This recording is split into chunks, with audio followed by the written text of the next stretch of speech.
Assalamualaikum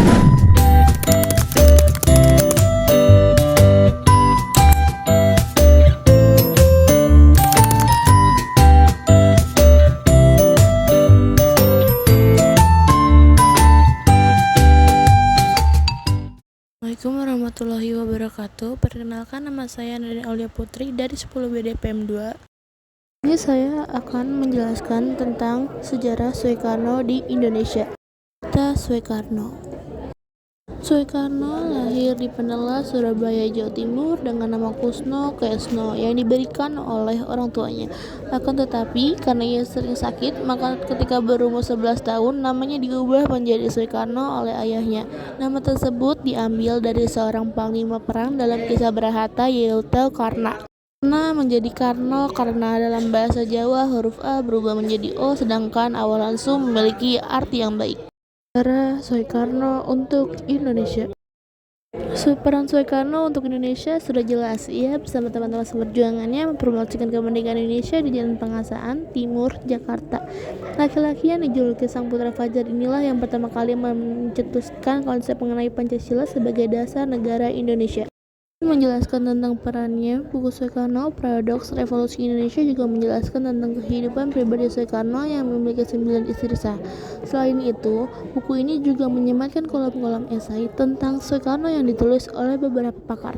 Laki-laki yang lahir pada 12 Agustus 1902 tersebut memang kutu buku yang berperan besar dalam kemerdekaan Indonesia. Bersama Soekarno, Hatta merumuskan naskah proklamasi.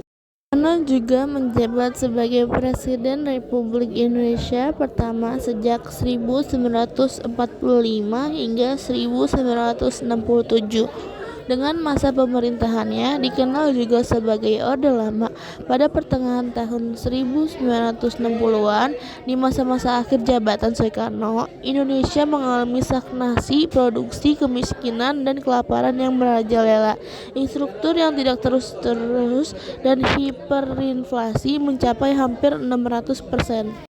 Pada 11 Maret 1966 mendatangkan surat pemerintahan yang dikenal sebagai Super Semar yang menugaskan Letnan Jenderal Soeharto untuk mengamankan dan menjaga keamanan negara dan institusi kepresidenan. Super Semar menjadi landasan Letnan Jenderal Soeharto untuk mengububarkan Partai Komunis Indonesia atau PKI dan menggantikan anggota-anggotanya yang duduk di parlemen. Setelah pertanggungjawabannya ditolak Majelis Permusyawaratan Rakyat sementara MPRS pada sidang umum di 4 tahun 1967, Soekarno diberhentikan dari jabatannya sebagai presiden pada sidang istimewa MPRS pada tahun yang sama dan Soeharto menggantikan sebagai pejabat Presiden Republik Indonesia. Perjuangan awal kemerdekaan.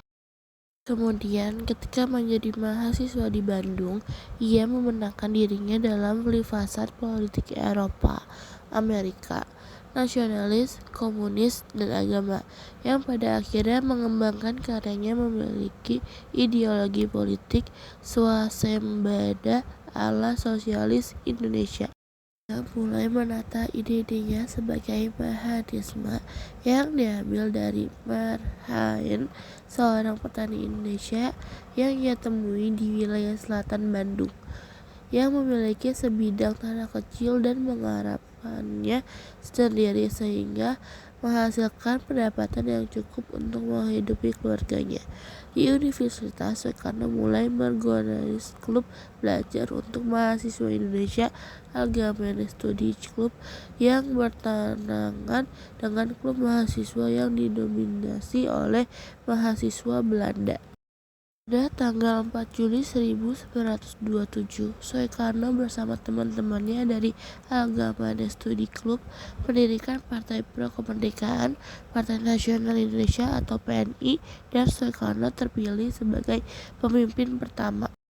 Partai ini menganjurkan kemerdekaan bagi Indonesia dan menentang imperialisme dan kapitalisme karena pendapatan bahwa kedua sistem tersebut memperburuk kehidupan rakyat Indonesia. Partai ini juga menganjurkan sekularisme dan persatuan di antara berbagai etnis di Hindia Belanda untuk membentuk Indonesia yang bersatu. Soekarno juga berharap bahwa Jepang akan memulai perang melawan kekuatan Barat dan Jawa kemudian dapat memperoleh kemerdekaannya dengan bantuan Jepang. TNI mulai menarik sejumlah besar pengikut, khususnya di kalangan pemuda lulusan universitas yang menginginkan kebebasan dan kesempatan yang lebih luas yang tidak diberikan kepada mereka dalam sistem politik kolonialisme Belanda yang rasis dan konstruktif. Hal ini terjadi segera setelah disintegrasi masyarakat Islam pada awal tahun 1920-an dan hancurnya Partai Komunis Indonesia setelah pemberontakan yang gagal pada tahun 1926. Akhirnya, Soekarno dan para pemimpin penting PNI lainnya ditangkap pada tanggal 29 Desember 1929 oleh otoritas kolonial Belanda dalam serangkaian penggebrakan di seluruh Jawa. Soekarno sendiri ditangkap saat sedang berkunjung ke Yogyakarta. Selama persidangan di Gedung Pengadilan Landarat Bandung dari bulan Agustus hingga Desember 1930, Soekarno menyampaikan serangkaian pidato politik panjang yang menyerang kolonialisme dan imperialisme bertajuk Indonesia Mogoigat Indonesia Akuekesh. Pada bulan Desember 1930, Soekarno dijatuhi hukuman 4 tahun penjara yang dijalani di penjara Sukamiskin di Bandung.